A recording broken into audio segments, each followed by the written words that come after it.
Capítulo 7. Una lección acerca de la fidelidad. Pero de aquel día y de la hora nadie sabe, ni aun los ángeles que están en el cielo, ni el Hijo, sino el Padre. Mirad, velad y orad, porque no sabéis cuándo será el tiempo. Es como el hombre que yéndose lejos dejó su casa y dio autoridad a sus siervos y a cada uno su obra, y al portero mandó que velase. Velad pues, porque no sabéis cuándo vendrá el Señor de la casa, si al anochecer, o a la medianoche, o al canto del gallo, o a la mañana, para que cuando venga de repente no os halle durmiendo, y lo que a vosotros digo, a todos lo digo, velad. Marcos 13, 32 al 37. El Evangelio de Mateo se estructura cuidadosamente para que su relato detallado del ministerio público de Jesús se encuentre entre los dos más grandes discursos de nuestro Señor, el Sermón del Monte y el Discurso del Monte de los Olivos. Mateo 5 presenta el registro de Mateo de la enseñanza de Jesús en el Sermón del Monte. Este sermón, que abarca 3 capítulos, es el registro más largo sin interrupciones de las palabras de Jesús en cualquier lugar en las Escrituras. De ninguna manera fue este el primer suceso en el ministerio terrenal de Jesús. Las mejores cronologías lo colocan alrededor de 1 año y medio después del bautismo de Jesús, es decir, cerca del punto medio de su ministerio de 3 años. Pero es un lugar apropiado para que Mateo comenzara porque maravillosamente resume el contenido de las enseñanzas de Jesús y nos ayuda a que consideremos todo lo demás que dijo e hizo con una luz más clara. Mateo entonces organiza los diversos acontecimientos de la vida y ministerio de Jesús en cierto modo temáticamente. Resalta las lecciones claves en los principales discursos, 5 de ellos en total. En el capítulo 10 hay una comisión ampliada de Jesús que acompaña el envío de los 12. En el capítulo 13 hay una larga serie de parábolas sobre el reino y en el capítulo 18 una lección prolongada sobre tener fe como un niño. Por último, hacia el final de su evangelio, justo antes de la descripción del arresto y crucifixión de Jesús, Mateo lleva su narración del ministerio de enseñanza formal de Jesús a su fin con el discurso del Monte de los Olivos, Mateo 24-25. Aquí Jesús, sentado en la cima del Monte de los Olivos, 24:3, habla en privado a sus discípulos más cercanos acerca de su segunda venida, respondiendo a sus preguntas acerca de qué señal habrá de tu venida y del fin del siglo, versículo 3. Tal como se observó en la introducción a este libro, el registro de Mateo del Sermón del Monte contiene solo una parábola muy breve, que comprende los 4 versículos finales, 7, 24 al 27. Esta parábola, la de los 2 cimientos, ilustra lo necio de escuchar las palabras de Jesús y no creerlas. En contraste, el discurso del Monte de los Olivos contiene muchas parábolas, algunas muy cortas y más complejas. Estas incluyen el cuerpo muerto y las águilas, 24-28, la higuera, versículo 32 al 34, el dueño de la casa, versículo 43 al 44, los siervos sabios y los malvados, versículo 45 al 51, las 10 vírgenes, 25 del 1 al 13, los talentos, versículo 14 al 30, y las ovejas y las cabras, versículo 32 al 33. En este capítulo examinaremos 3 de las parábolas más largas de esta serie: los siervos sabios y los malvados, las 10 vírgenes y los talentos. Esas 3 historias se enlazan a Mateo 24 y 25. Deliberadamente se dicen en estrecha secuencia y juntas hacen un solo y simple punto sobre la importancia de la fidelidad a la luz del retorno de Jesucristo. El discurso del Monte de los Olivos es uno de los pasajes más maltratados de todas las Escrituras. Algunos intérpretes relegan todo el discurso casi a la irrelevancia, afirmando que todas las palabras proféticas de esta sección de las Escrituras se cumplieron por completo en el año 70 después de Cristo, cuando los ejércitos romanos saquearon Jerusalén y destruyeron el templo judío. Este punto de vista se conoce como preterismo. En el extremo opuesto están los que parecen pensar que el periódico de hoy es la clave para entender el discurso del Monte de los Olivos. Ellos recorren las noticias diarias de guerra y rumores de guerra, Mateo 24:6, hambres, pestilencias y terremotos en diferentes lugares, versículo 7, señales y prodigios en los cielos, versículo 29, u otros ecos de este pasaje, Por supuesto, ellos no dejan de descubrir nuevos informes que parecen encajar en el pasaje. Algunos parecen pensar que todo el discurso es un amplio rompecabezas con un código que da una respuesta oculta a la pregunta de los discípulos: ¿cuándo serán estas cosas? 24:3. Casi cada década algún falso profeta surge y afirma que ha descubierto exactamente cuándo volverá el Señor. No obstante, Jesús niega enfáticamente la posibilidad de tal conocimiento, pero el día y la hora nadie sabe, ni aun los ángeles de los cielos, sino solo mi Padre. Versículo 36. De hecho, Jesús repite esto en varias ocasiones en el discurso del Monte de los Olivos: no sabéis a qué hora ha de venir vuestro Señor. Mateo 24:42. El Hijo del Hombre vendrá a la hora que no pensáis. Versículo 44. El Señor de aquel siervo en día que éste no espera. Versículo 50. No sabéis el día ni la hora en que el Hijo del Hombre ha de venir. 25:13. Todas las tres parábolas que estaremos estudiando hacen hincapié en la imposibilidad de conocer el día y la hora de su regreso. En otras palabras, Jesús deliberadamente dejó sin respuesta la pregunta de los discípulos sobre el calendario de acontecimientos que rodearían su venida. No dejó lugar para la especulación ni el sensacionalismo. Por otra parte, en el proceso de delinear los problemas más graves de los últimos días, les dijo a sus discípulos: mirad que no os turbéis. Mateo 24:6. Es evidente que Jesús no nos está dando una forma de averiguar con precisión cuándo debemos esperar su retorno, ni está tratando de asustarnos con respecto a la terrible época de tribulación que precederá a su venida. ¿Cuál entonces es el asunto principal de este discurso? La respuesta es simple y obvia. Es una exhortación extendida de Cristo a sus discípulos, exhortándolos a ser fieles hasta que Él vuelva. En lugar de responder a la pregunta sobre el momento de su retorno, les dice tres parábolas que cubren todas las posibilidades. Una historia de dos siervos.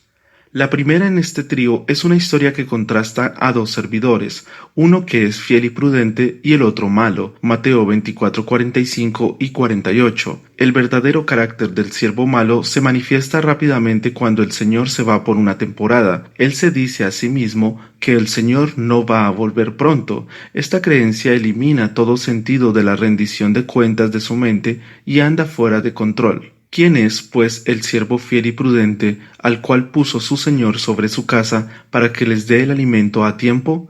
Bienaventurado aquel siervo al cual, cuando su Señor venga, le halle haciendo así. De cierto os digo que sobre todos sus bienes le pondrá. Pero si aquel siervo malo dijere en su corazón: mi señor tarda en venir, y comenzare a golpear a sus consiervos, y aun a comer y a beber con los borrachos, vendrá el señor de aquel siervo en día en que éste no espera, y a la hora que no sabe, y lo castigará duramente, y pondrá su parte con los hipócritas. Allí será el lloro y el crujir de dientes. Mateo 24:45 al 51. El contraste entre los dos servidores es deliberadamente extremo. El siervo fiel y prudente entiende que la ausencia del Señor en realidad aumentaba la carga de responsabilidad sobre él. Tenía que trabajar más duro y ser más consciente que nunca, porque sabía que al final tendría que rendir cuenta, ya sea que el Señor regresara temprano o tarde. Este siervo fiel quería encontrarse cumpliendo con paciencia sus deberes, pero el siervo malo vio la ausencia del Maestro como una oportunidad para irse de fiesta. Él se quitó toda restricción y eludió cualquier responsabilidad. Hizo todo lo que su corazón malvado le inclinaba a hacer, porque no había nadie para verlo y no tenía sentido de responsabilidad. Cuando el Señor vuelve de repente, el siervo fiel es recompensado más allá de cualquier expectativa. Es inmediatamente promovido a la posición más alta de autoridad y honor. Se le da privilegios que reflejan las prerrogativas del propio Señor. Este es un cuadro de la recompensa eterna de todos los cristianos fieles.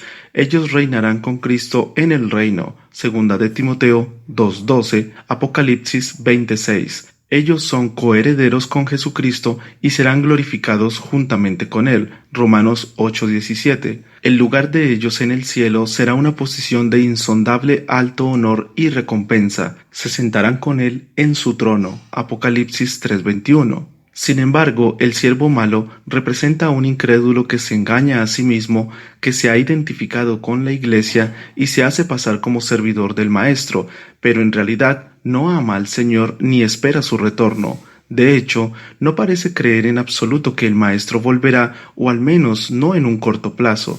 Dice en su corazón, mi Señor tarda en venir. Mateo 24:48, énfasis agregado. Su falta de fe incentiva su mal comportamiento. Cuando el Señor sí vuelva de pronto y mucho antes de lo esperado, el siervo malo será expuesto al instante por lo que es. Su castigo es tan severo como la recompensa del primer siervo fue pródiga. Lo castigará duramente. Versículo 51. Pero este no es el final. Su porción, su suerte en el más allá, sería estar con los hipócritas. Allí será el lloro y el crujir de dientes. Tal lenguaje, por supuesto, denota el infierno, por lo que sabemos que este hombre era un incrédulo. De hecho, la expresión el lloro y el crujir de dientes era familiar para los discípulos, porque Jesús la había utilizado muchas veces para describir el dolor sin fin y el lamento agónico de las almas en el infierno. Mateo 8:12 y 22:13. Lucas 13:28. Ese es el significado aquí también. La actitud cínica del siervo malo al regreso de su amo es un emblema del rango de incredulidad, y el que no cree ya ha sido condenado. Juan 3:18. Esto demuestra lo grave que es el pecado de burlarse de la promesa del retorno de Cristo. Segunda de Pedro 3 del 3 al 4. La misma gracia que nos salva nos enseña que vivamos en este siglo sobria, justa y piadosamente, aguardando la esperanza bienaventurada y la manifestación gloriosa de nuestro gran Dios y Salvador Jesucristo. Tito 2 del 12 al 13, porque aún un poquito y el que ha de venir vendrá y no tardará. Hebreos 10:37. En el libro de Apocalipsis, Cristo dice repetidamente, he aquí yo vengo pronto. Apocalipsis 3:11, 22:7, 12 y 20. Esta es la lección que se resalta en esta parábola. El retorno de Cristo es inminente. Esto significa que podría suceder en cualquier momento. El Señor está cerca. Filipenses 4:5. La venida del Señor se acerca. El juez está delante de la puerta. Santiago 5:8 al 9. Nada se interpone en el camino del retorno inmediato de nuestro Señor, y se nos enseña en varias ocasiones en las Escrituras que debemos estar listos, expectantes, ocupados, obedientes, leales, totalmente preparados, como el siervo fiel y prudente en esta parábola, porque no sabéis a qué hora ha de venir vuestro Señor. Mateo 24:42. Las 10 vírgenes. La división de capítulos entre Mateo 24 y 25 hace una interrupción artificial en el flujo de la narración. Las divisiones de capítulos y versículos, por supuesto, no son parte del texto inspirado, fueron añadidas alrededor del siglo XIII. No hay interrupción o interludio entre la parábola de los siervos y la historia que sigue, y es importante leerlas de esa manera. Las dos parábolas van de la mano, haciendo hincapié en diferentes aspectos de una misma lección clave.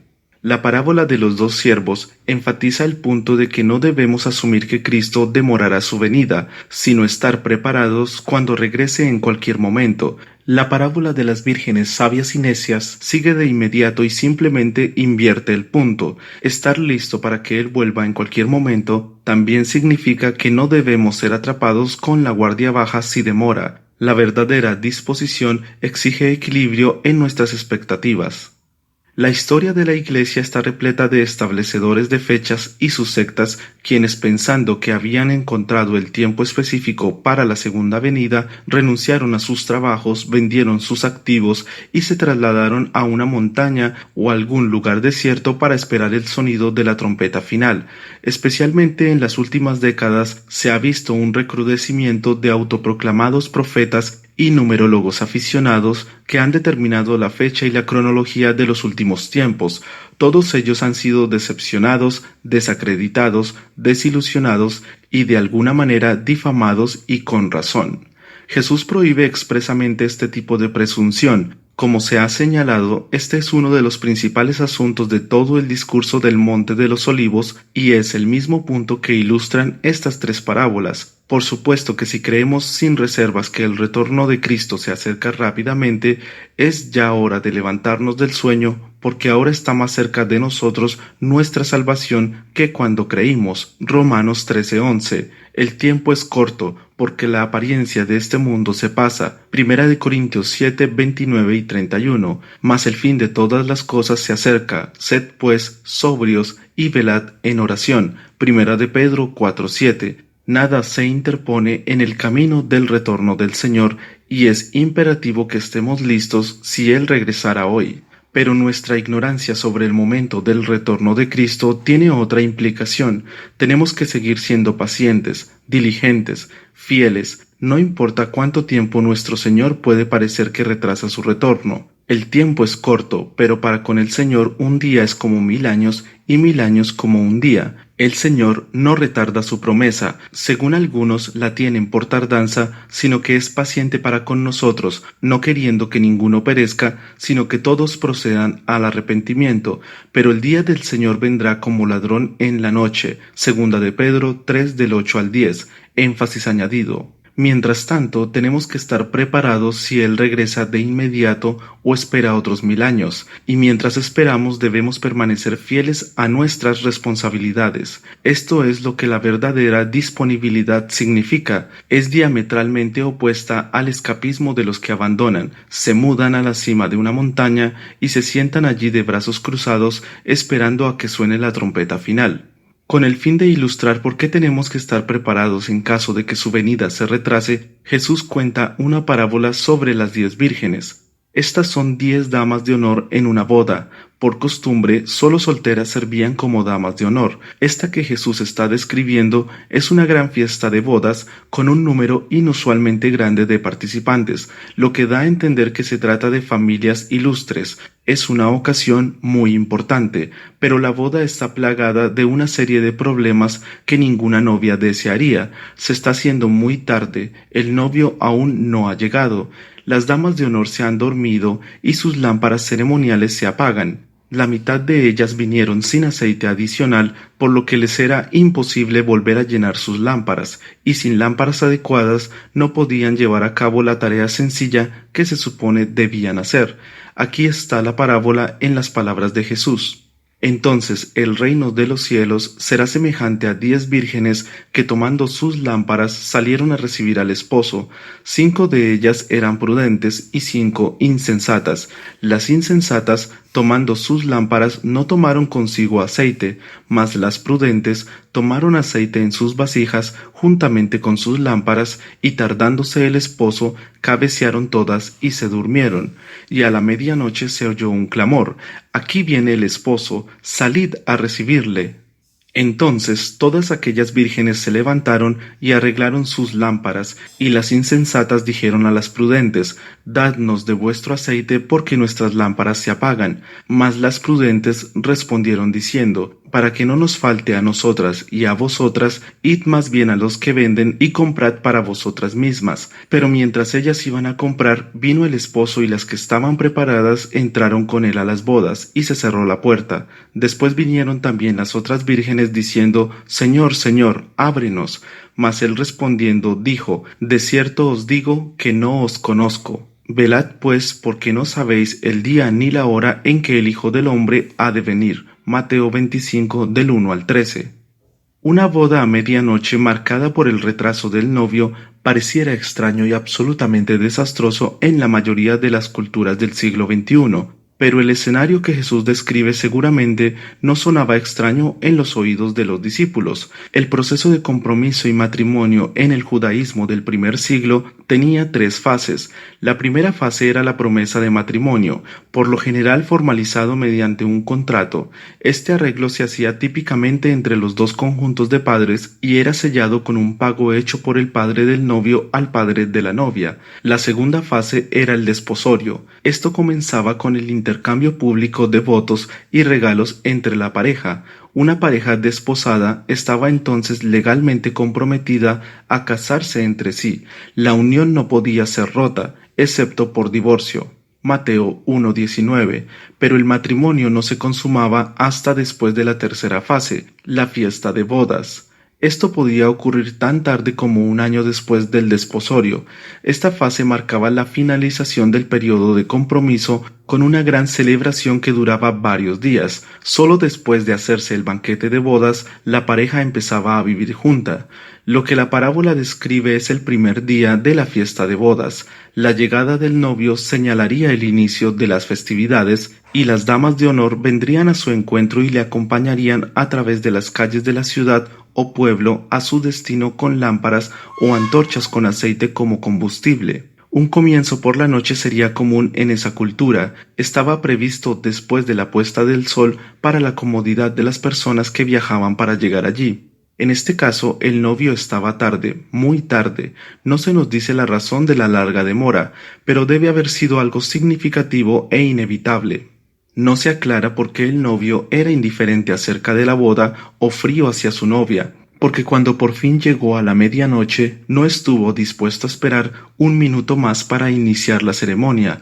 Los invitados se habían quedado a pesar de la demora, todo estaba listo a excepción de las 5 damas de honor necias que habían salido de las instalaciones para tratar de comprar más aceite. Se puede apreciar la molestia que sentía el novio. En primer lugar, era inexcusable que ellas no llevaran aceite. Mantener sus lámparas encendidas era su único deber. La irresponsabilidad de ellas era similar o hasta peor que la negligencia del hombre en Mateo 22, 11 al 14, quien se presentó en una boda real sin estar vestido para la ocasión. Era un insulto desconsiderado al novio.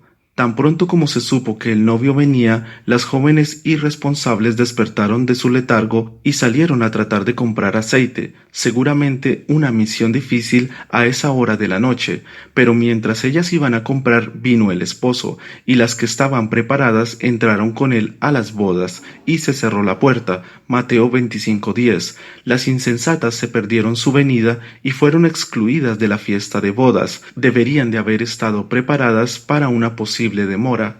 Finalmente regresaron y pidieron ser admitidas en la fiesta, pero el novio había tomado su decisión. Ellas habían estropeado su único deber como damas de honor. Ahora eran una interrupción a la celebración. La respuesta del novio para ellas es fría. De cierto os digo que no os conozco. Versículo 12. Este es un eco espeluznante de lo que Jesús dirá a los hipócritas religiosos en el juicio final. Nunca os conocí, apartaos de mí, hacedores de maldad. Mateo 7:23. También es una reminiscencia de sus palabras en Lucas 13:24 al 28. Esforzaos a entrar por la puerta angosta, porque os digo que muchos procurarán entrar y no podrán. Después que el padre de familia se haya levantado y cerrado la puerta, y estando fuera empecéis a llamar a la puerta, diciendo, Señor, Señor, ábrenos, él respondiendo os dirá, no sé de dónde sois. Entonces comenzaréis a decir, delante de ti hemos comido y bebido, y en nuestras plazas enseñaste. Pero os dirá, os digo que no sé de dónde sois, apartaos de mí todos vosotros, hacedores de maldad. Allí será el llanto y el crujir de dientes, cuando veáis a Abraham, a Isaac, a Jacob y a todos los profetas en el reino de Dios, y vosotros estéis excluidos. El asunto de la parábola es sencillo. Cristo, el novio, se acerca. Él puede llegar más tarde de lo que esperamos y debemos estar preparados para esa posibilidad.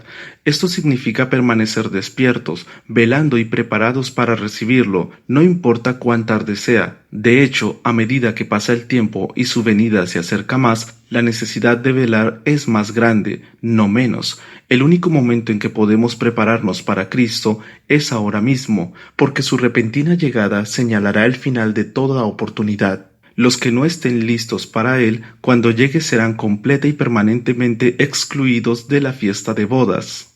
Los talentos.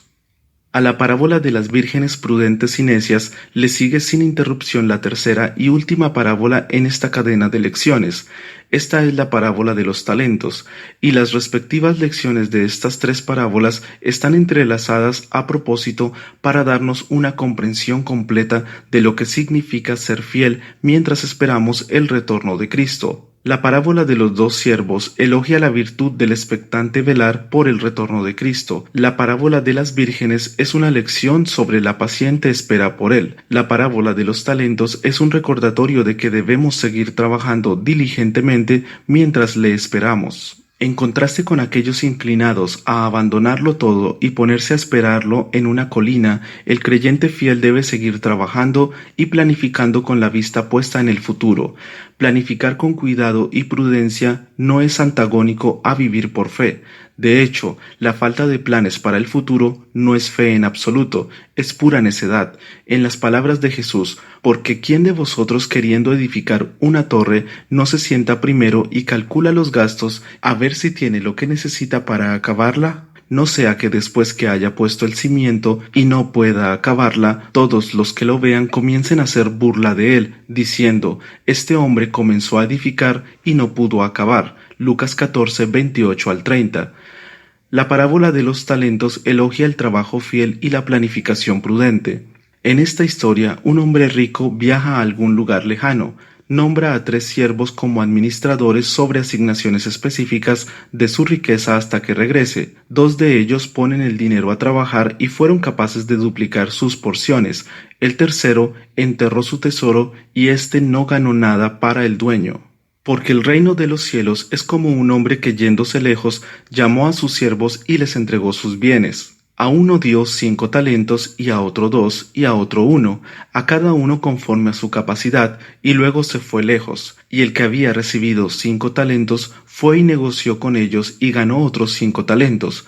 Asimismo, el que había recibido 2 ganó también otros 2, pero el que había recibido 1 fue y cavó en la tierra y escondió el dinero de su señor. Después de mucho tiempo vino el señor de aquellos siervos y arregló cuentas con ellos. Y llegando el que había recibido 5 talentos, trajo otros 5 talentos, diciendo, Señor, 5 talentos me entregaste, aquí tienes, he ganado otros 5 talentos sobre ellos. Y su señor le dijo, Bien, buen siervo y fiel, sobre poco has sido fiel, sobre mucho te pondré, entra en el gozo de tu señor. Llegando también el que había recibido 2 talentos, dijo, Señor, 2 talentos me entregaste, aquí tienes, he ganado otros 2 talentos sobre ellos. Su señor le dijo, Bien, buen siervo y fiel, sobre poco has sido fiel, sobre mucho te pondré, entra en el gozo de tu señor. Pero llegando también el que había recibido 1 talento, dijo, Señor, te conocía que eres hombre duro,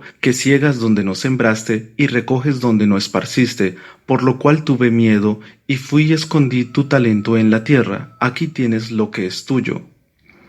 Respondiendo su señor le dijo, Siervo malo y negligente, sabías que ciego donde no sembré y que recojo donde no esparcí, por tanto debías haber dado mi dinero a los banqueros, y al venir yo hubiera recibido lo que es mío con los intereses. Quitadle pues el talento y dadlo al que tiene 10 talentos, porque al que tiene le será dado y tendrá más, y al que no tiene, aun lo que tiene le será quitado, y al siervo inútil echadle en las tinieblas de afuera, allí será el lloro y el crujir de dientes. Mateo 25, 14 al 30.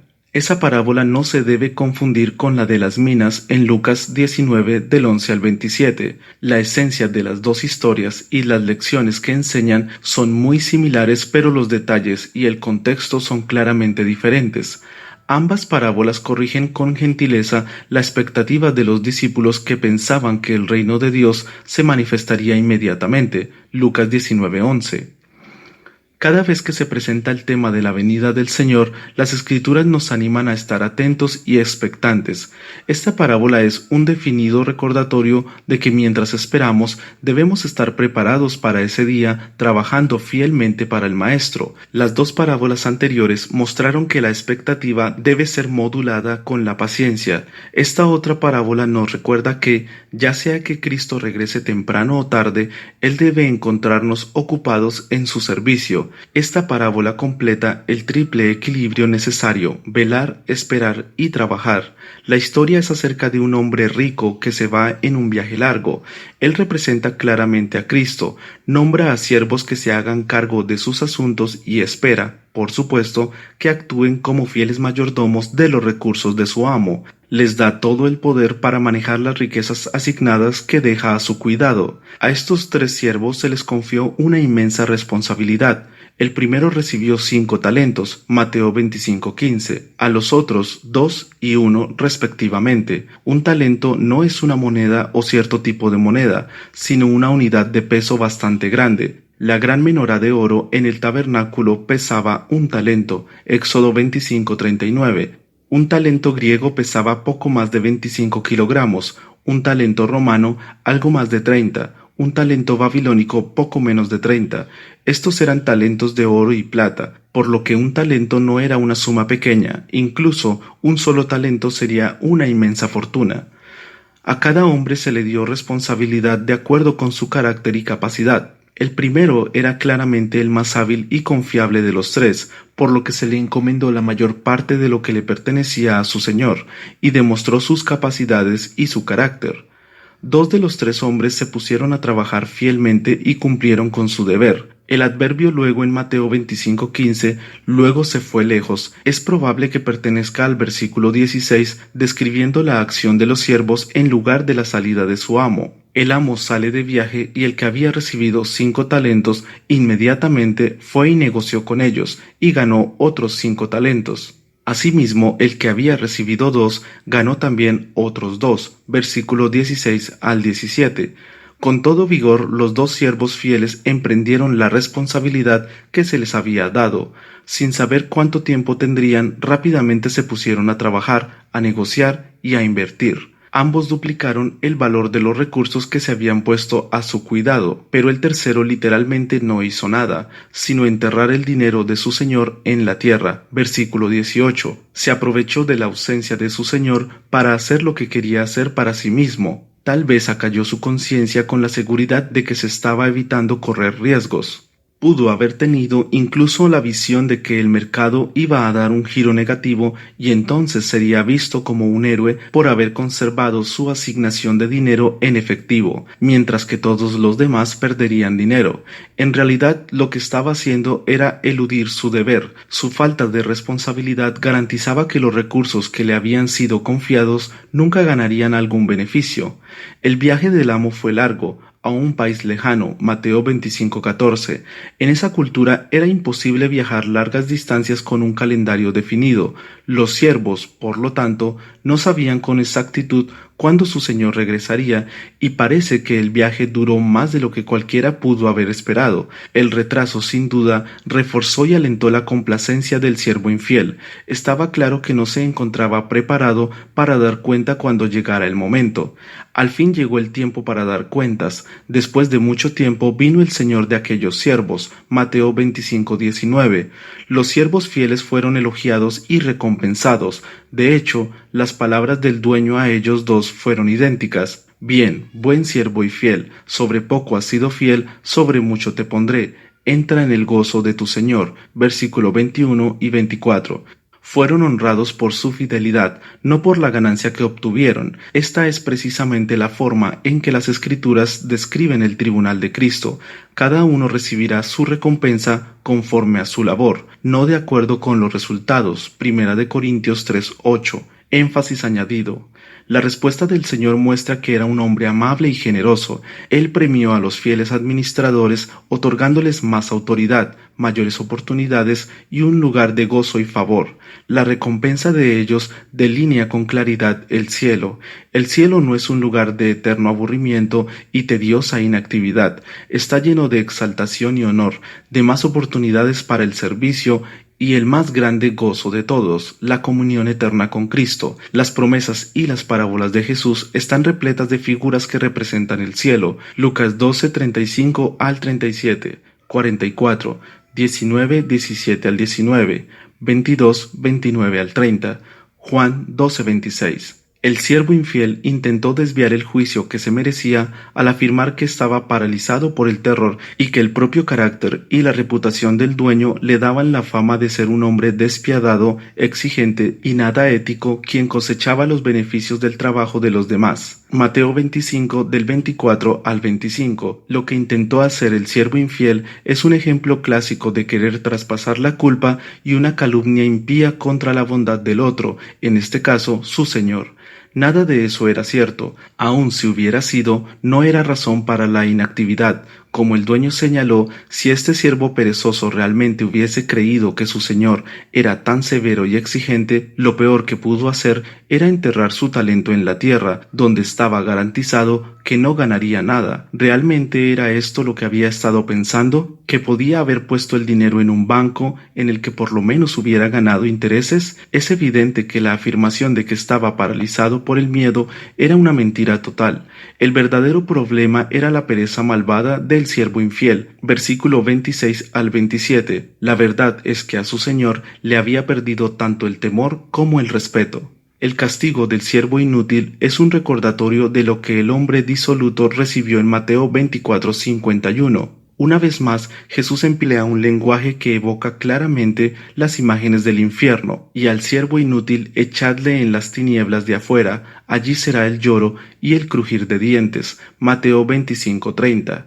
Está claro que el siervo inútil muestra a un incrédulo. Pertenece a la misma categoría que el siervo malo y las vírgenes fatuas en las dos parábolas anteriores. Nos ofrece otra imagen del típico mundano descuidado, arrogante en su absoluta indiferencia, desobediente a su amo, obstinado en su comportamiento e infiel en todo deber moral. Desde el punto en que el Señor regresa, el desarrollo de la historia sigue el mismo patrón básico de las dos anteriores. El hombre es sorprendido sin estar preparado, su infidelidad se hace manifiesta a todos, su culpabilidad no se puede cubrir o explicar y su castigo es terriblemente severo. Lo que enlaza estas parábolas.